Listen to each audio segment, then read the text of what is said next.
الحمدللہ رب العالمین،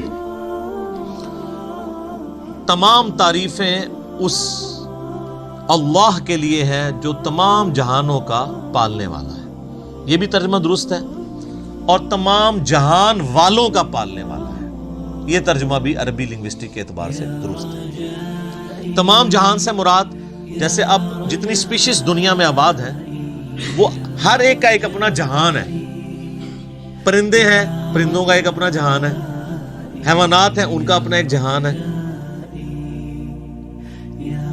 ایک نباتات کی سپیشیز ہیں۔ اس وقت روئے ارض پہ آلموسٹ 2 ملین سپیشیز دریافت ہو چکی ہیں، نباتات حیوانات کی ملا کر، اور ایک ایک سپیشیز آگے بلینز میں۔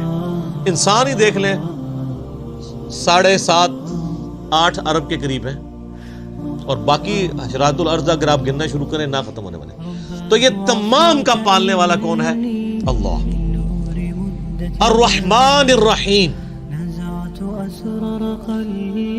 وہ انتہائی رحم فرمانے والا ہے۔ الرحمن کہتے ہیں جیسے اسی سے لفظ، یہ اسی یعنی آپ سمجھ لیں عربی لنگوسٹک کے اعتبار سے طوفان بھی عربی کا لفظ ہے نا، یعنی ٹھاٹھے مارتا ہوا سمندر ہے اس کی رحمت کا، اور سمندر تو کبھی کبھی جوش میں آتا ہے نا، اللہ کی رحمت وہ ہے کہ الرحیم مستقل رہتی ہی ٹھاٹھے مارتے ہوئے سمندر کی طرح، الرحمن الرحیم۔ حتیٰ کہ بخاری و مسلم میں حدیث ہے، نبی علیہ السلام نے فرمایا اللہ تعالیٰ نے مخلوقات کی پیدائش سے پہلے اپنے پاس اپنے عرش پہ یہ عبارت لکھ لی تھی کہ میری رحمت میرے غضب پہ بھاری رہے گی۔ قرآن میں بھی ہے وَكَتَبَ عَلَى نَفْسِهِ الرَّحْمَةِ، کہ یہ اللہ نے اپنے اوپر خود لازم کر لیا کہ میں ہر حال میں رحم ہی کروں گا۔ رحم والا جو اللہ تعالیٰ کا پہلو ہے یہ ڈومیننٹ۔ سورہ فاتحہ جو ہے وہ ذہن میں رکھیے گا قرآن کی ماں ہے، ام الکتاب ہے، فاتحہ ہے، قرآن کھولنے والی چیز ہے۔ تو اس میں جو جو چیز آ رہی ہے نا اس کی جڑ پڑ رہی ہے نا، وہ پورا قرآن اسی جڑ سے پھر اگنے والا وہ بڑا تناور درخت ہے۔ ہر چیز کی جڑ سورہ فاتحہ میں۔ مالک یوم الدین، وہ مالک ہے قیامت کے دن کا۔ دنیا میں تو کئی بادشاہ ہیں، اس کی اجازت سے، اس کی مرضی سے نہیں، اجازت سے۔ اجازت یہ ہے کہ کھلی چھٹی ہے، مرضی نہیں ہے کہ وہ غلط کام کرے، وہ بس اللہ نے 2 راہیں دکھا دی ہیں، انا ہدیناہ السبیل اما شاکرا و اما کفورا۔ ہدایت کا راستہ واضح کر دیا، چاہے تو شکر گزاری کی روش اختیار کرو، خواہ نہ شکر کی۔ لیکن قیامت کے دن صرف اللہ ہی کا حکم چلے گا۔ دنیا والے جتنے احکامات ہیں یہ سب کی سب پاورز لوگوں کی طرف سے جو اللہ تعالیٰ نے دی ہیں وہ سلب کر لیجیے۔ لمن الملک اليوم للہ الواحد القہار، آج کس کی بادشاہت ہے؟ اس قہار کی جو سب پہ چھایا ہوا ہے۔ قہار کہتے ہیں سب پہ چھانے والا، تو قیامت کے دن کا مالک ہے۔ ایاک نعبد و ایاک نستعین، تعریف کرنے کے بعد اے اللہ ان ساری چیزوں کے ہوتے ہوئے حق تو یہ ہے کہ عبادت بھی تیری ہوگی، دعا بھی تجھ سے کی جائے گی۔ اے اللہ ہم صرف تیری ہی عبادت کرتے ہیں اور کرتے رہیں گے، تجھی سے مدد مانگتے ہیں اور تجھی سے مانگتے رہیں گے، کیونکہ یہ مضارع کا صیغہ ہے جو کنٹینیوشن ہے۔ پریزنٹ ٹینس اور فیوچر ٹینس عربی میں ایک ہی ہوتا ہے، ہمارے تو 3 ہوتے ہیں نا اردو میں اور انگلش میں، پاسٹ، پریزنٹ اور فیوچر۔ عربی میں فیوچر اور پریزنٹ کے لیے ایک ہی صیغہ استعمال ہوتا ہے، وہ یہاں پہ استعمال ہوتا ہے، ایاک نعبد و ایاک نستعین۔ اور اگر اس کو دعائیہ بنائیں گے جس طرح کہ اعلیٰ حضرت نے ترجمہ کیا ہے، حمزہ بریلوی صاحب نے، انہوں نے بہت زبردست ترجمہ کیا۔ انہوں نے کہا اے اللہ ہم صرف تیری ہی عبادت کریں اور صرف تجھی سے مدد چاہیں۔ یہ لادہ بات ہے کہ وہ خود اور ان کے ماننے والے غیر اللہ سے بھی مانگتے رہے ہیں۔ ترجمہ ٹھیک کیا ہے، اسی لیے میں کہتا ہوں قرآن میں کوئی چیز نہیں داخل ہو سکتی، قرآن کا ترجمہ فٹ ہے، آپ کسی کا اٹھا کے دیکھ لیں، ترجمہ سب نے ٹھیک کیا ہوا۔ اچھا عبادت میں تو دعا بھی شامل ہے، جامعہ ترمذی میں حدیث ہے، سنن نسائی میں حدیث ہے، ابن ماجہ میں الدعاء هو العبادہ، دعا عبادت ہے۔ تو جب دعا عبادت ہے تو ایاک نعبد میں دعا شامل تھی، یہ پھر ایاک نستعین کیوں آیا؟ اس لیے کہ سب سے سینسٹیو ایشو ہی دعا کا ہے۔ غیر اللہ کو مدد کے لیے پکارنے کا، تو اللہ تعالیٰ نے اس کو اسپیسیفکلی بیان کیا، اس کے باوجود امت کی اکثریت غیر اللہ سے مدد مانگ رہی ہے۔ ایک تو ہے ظاہری اسباب، وہ تو آپ مانگیں، تو قرآن میں حکم ہے وَتَعَاوَنُوا عَلَى الْبِرِّ وَالتَّقْوَى وَلَا تَعَاوَنُوا عَلَى الْإِثْمِ وَالْعُدْوَانِ، یہ تو بالکل ٹھیک ہے۔ وہ کہتے ہیں حضرت عیسیٰ علیہ السلام نے کہا تھا من انصاری اللہ، کون ہے جو اللہ کے لیے میرا مشکل کشا بنے؟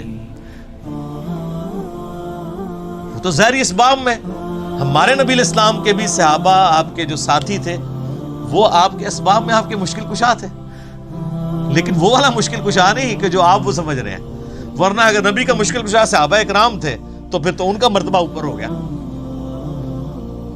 تو وہ صرف صحابہ مشکل کشا نہیں تھے، وہ یہودی جس نے نبی علیہ السلام کی زیرہ گروی رکھ کے آپ کو کچھ دیا تھا وہ بھی مشکل کشا ہے، اور سب سے بڑا مشکل کشا سورج ہے۔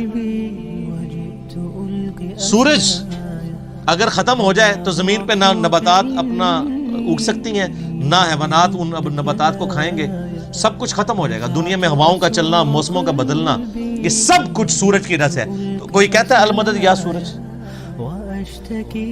کسی کے ذہن میں یہ وہم بھی آتا ہے کہ سورج مشکل کشا ہے، حالانکہ آپ کے بزرگ تو کچھ بھی نہیں کر سکتے جو کچھ سورج کر رہا ہے، اور سورج کو موت بھی نہیں ہے، یہ آپ کے بابے مر چکے ہیں۔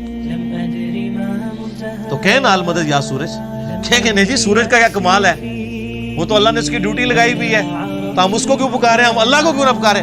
تو بابوں کی بھی اگر ڈیوٹی لگی ہوئی ہے تو بابوں کو نہ پکارو، ویسے ڈیوٹی کو نہیں لگی ہوئی، اگر لگی بھی ہو for the sake of argument, تمہاری جعلی جو دلائل ہیں اس پہ ایگری کرتے ہوئے، پھر بھی ان کو نہیں آپ پکارو،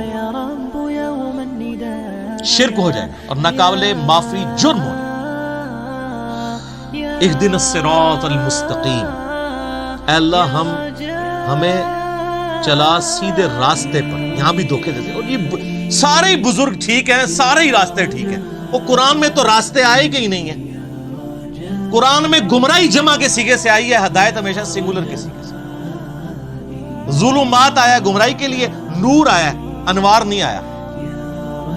تو قرآن کا ترجمہ ہی غلط کر رہے ہو۔ اہدنا الصراط المستقیم، اے اللہ ہمیں چلا سیدھے راستے پر، صراط الذین انعمت علیہم، راستہ ان لوگوں کا، راستے نہیں، وہ کہتے ہیں چاروں ہی حق پہ ہیں، پانچوں ہی حق پہ ہیں، سارے ہی ٹھیک ہیں، راستہ ان لوگوں کا انعمت علیہم جن پر تیرا انعام ہوا۔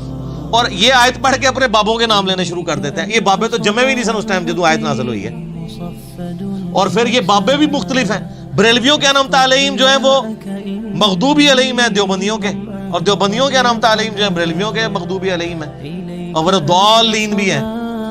تو بابوں کی کون سی آپ ہمیں ڈوز لگا رہے ہیں؟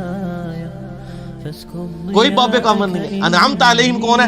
وہ سر سورہ النساء کی آیت نمبر 69 میں ہے، من النبیین والصدیقین والشہداء والصالحین، نبی ہیں، صدیقین ہیں، شہداء ہیں، صالحین ہیں۔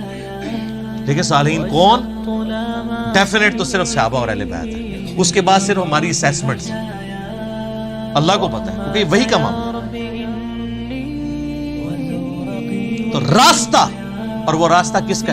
اچھا راستہ اللہ کی طرف سے کسے عطا ہوتا ہے؟ بابے کو یا پیغمبر کو؟